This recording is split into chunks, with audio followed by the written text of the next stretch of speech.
DCP Rigathi Gachagua nigararire bene gutarira abisi yo Inspector General rituko ria ankyo Douglas Kanja iri kumanya ase aikeire obotuki igoro yo gusaganwa ase chikanisa okwana ase kanisa ya PCEA Zimmerman Roysambu nigo abolire serikali gusika ebisasimero nigo boigo agikiria chintunda cyo gusaganwa ase ebisasimero.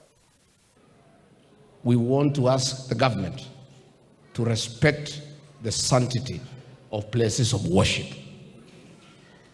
Ile vita tumeona kanisani hasa ya PCA, we were attacked in PCA Mweki, we were attacked in PCA Kariobangi, we were attacked in ACK Wetima, and that attack of Wetima reminds us of the 2007 attack on Kiambaa Church.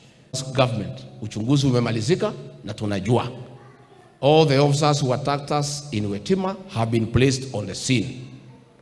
Kwa member of parliament walienda kukula chakula baada ya kupiga kanisa inajulikana. Lakini tunaona there is reluctance to forward the file to the DPP washtakiwe.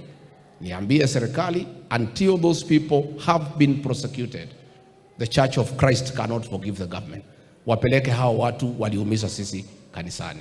Kwa sababu hiyo maneno ya kanisani, attacking a place of worship is a terrorist act, and all those who attacked Wetima Church and other churches are terrorists, and they should face the law because that is the right thing to do. Kesho tutarudi kwa Inspector General of Police. Tulikuwa huko 2 weeks ago tukitaka kujua nani alipiga kanisa na kwa nini hajashtakiwa. Tomorrow at 10 a.m. all of us will go back kwa Inspector General atuambie wale walipiga kanisa ya Kristo wakaumiza kina mama na watoto, kwa nini wajapelekwa kotini?